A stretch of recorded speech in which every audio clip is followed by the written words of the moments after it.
আপনার জীবনটা, আপনি আসলে একটা যৌনবাহিত রোগ, জানেন কি?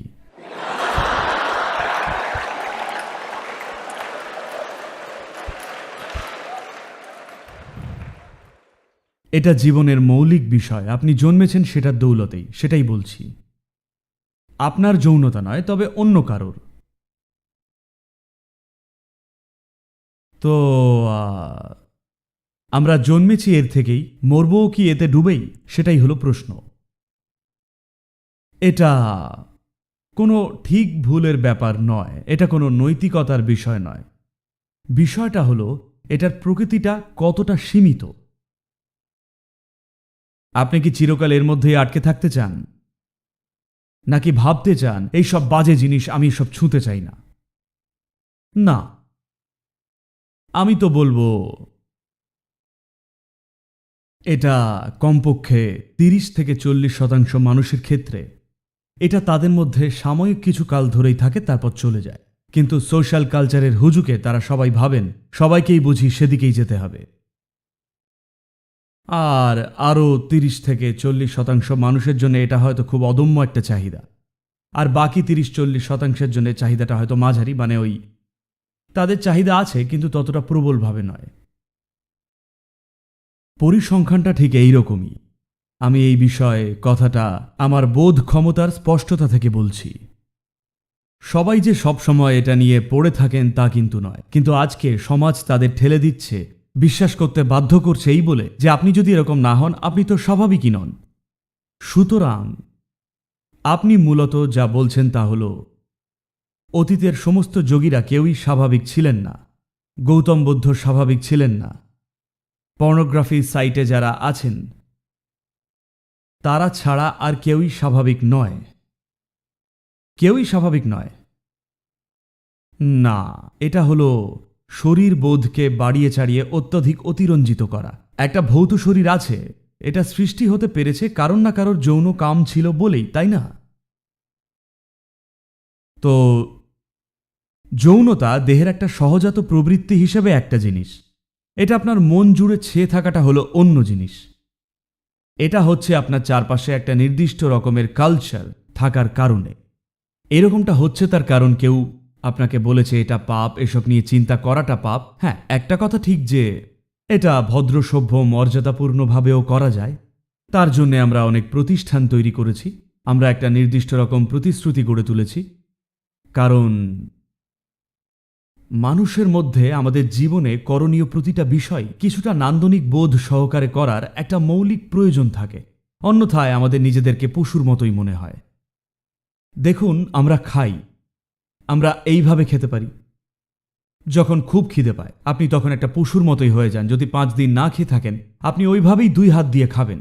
ঠিক যেমন দেখেছেন কিভাবে একটা ক্ষুধার্ত কুকুর খাবার খায়, ঠিক এইরকম একজন মানুষও ওই রকম আচরণ করবে যখন চাহিদাটা বেড়ে সেই রকম হয়। এখন চাহিদাটা একই, কিন্তু আমরা এখন ঠিকভাবে বসতে শিখি। যখন আপনাদের খুব খিদে পায় এরকম না করে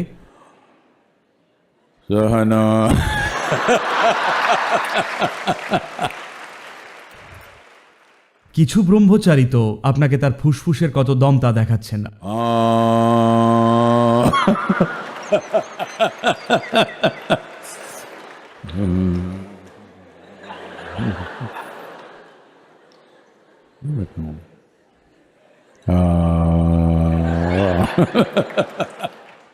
ওনাদের একটা ওম শেষ করতে করতে আপনার 3 বার ওম বলা হয়ে যেত।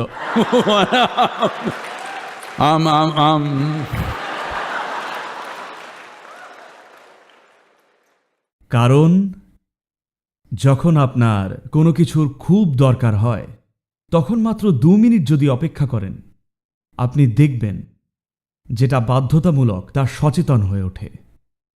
খাদ্য, যৌনতা, ঘুম আর মৃত্যু, এই 4টে জিনিসই হলো বাধ্যতামূলক।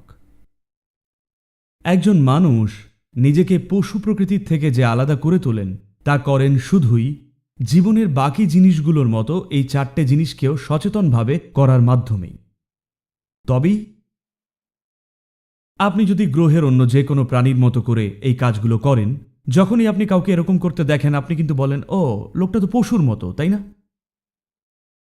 দেখুন, সহজাত প্রবৃত্তি রূপে একটা নির্দিষ্ট বাধ্যবাধকতা রয়েছে ঠিকই, কিন্তু আপনার একটা বুদ্ধিমত্তা রয়েছে যা আপনাকে সচেতন করতে পারে আর জীবনের সেই দিকটাকে সচেতনভাবে করার ক্ষমতা দিতে পারে।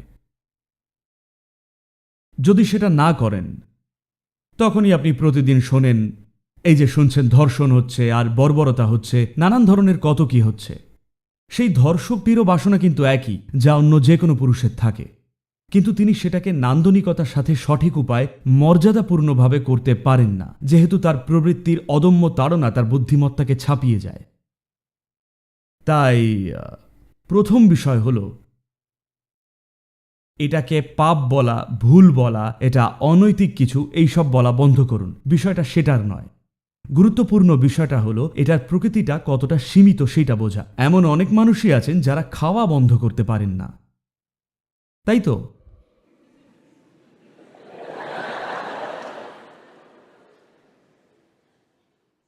খাওয়ার বেলায় একটা বেশ ভালো ব্যাপার হলো, আপনি যদি খাওয়া বন্ধ করতে না পারেন তাহলে তক্ষুনি আপনাকে সবাই দেখে সেটা বুঝে যাবে, এমনকি যারা আপনাকে খেতে দেখেননি তারাও। একইভাবে যৌনতার বেলাতেও কিছু কিছু লোক আছেন, আবার কিছু কিছু মানুষ আছেন যারা যেখানে সেখানে ঘুমিয়ে পড়েন। সৎসঙ্গ হলো একটা ভালো জায়গা।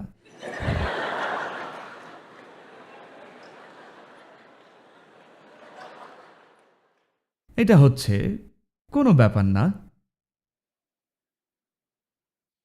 তো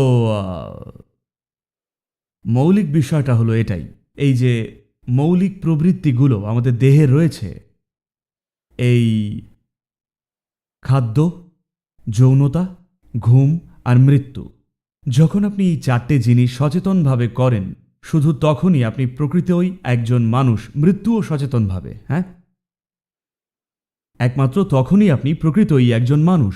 তা না হলে তো বিবর্তনের শ্রমটাই পণ্ড হলো। তাহলে আমি কি করতে পারি সদ্গুরু? ব্যর্থতা তো বিবর্তনের। না না, এটাই তো আসল ব্যাপার। একবার যখন আপনি মানুষ হয়ে জন্মান, তখন বিবর্তন হয় আপনার ইচ্ছে অনুসারে, যে আপনি উন্নত হবেন নাকি হবেন না।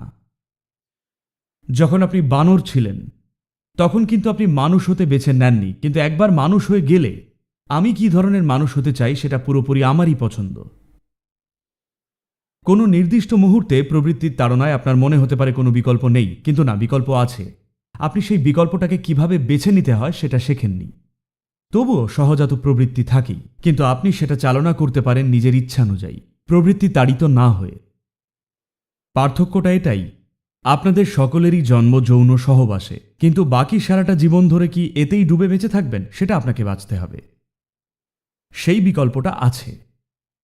এটা আপনার শরীরের একটা অংশ, এটা গোটা শরীরটা নয়। এটা আপনি যে তার একটা অংশ, এটা আপনি যে তার সমগ্রটা নয়।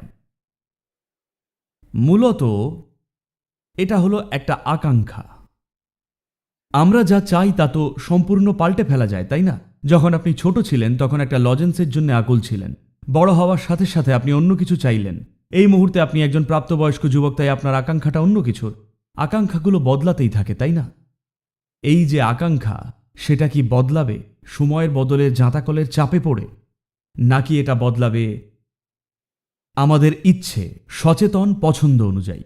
বিষয়টা আপনাকে এটা ত্যাগ করতে হবে, ওটা ত্যাগ করতে হবে, আপনাকে এইরকম হতে হবে, ওই রকম হতে হবে, সেটার নয়। হ্যাঁ, সেটা করারও উপায় আছে। কেউ যদি সবকিছুকে ছাপিয়ে যেতে চায়, সে যেতে পারে। সেটা কিন্তু ত্যাগ করা নয়। আপনি সবকিছুর ঊর্ধ্বে উঠে গেলে আপনি সবকিছুর থেকেই মুক্ত। কিন্তু সবচেয়ে গুরুত্বপূর্ণ বিষয়টা হলো, এমনকি যখন আপনি কাজটা করছেন, তখন সেটা কি সচেতন হয়ে করছেন, নাকি একটা পশুর মতো প্রবৃত্তি তাড়িত হয়ে? এটাই প্রশ্ন। কারণ একজন মানুষ আর একটা পশুর মধ্যে মূল পার্থক্যটা হলো এটাই যে পশুরা জীবনে প্রবৃত্তিবশত হয়ে প্রতিক্রিয়া করে, আর আমরা জীবনে সচেতনভাবে সাড়া দিই। এই ক্ষমতাটা ব্যবহার করুন। সব ঠিক আছে, আপনাকে অপরাধ বোধে ভুগতে হবে না, আপনাকে ভাবতে হবে না, ও আমার তো যৌন আকাঙ্ক্ষা আছে তাই আমি বুঝি আধ্যাত্মিক নই। আপনার এই যৌন কামের তাড়নায় চালিত হওয়াটাকেই একটা আধ্যাত্মিক প্রক্রিয়া করে তুলতে পারেন। পরিচালিত হওয়ার জায়গায় আপনি নিজেই পরিচালক হলে সেটাই তো আধ্যাত্মিক প্রক্রিয়া। কেউ আপনাকে চালনা করুক সেইটা চান, নাকি নিজেই চালক হতে চান? চালকটা আপনি নিজে হলে সেটাই তো আধ্যাত্মিক প্রক্রিয়া। নমস্কার।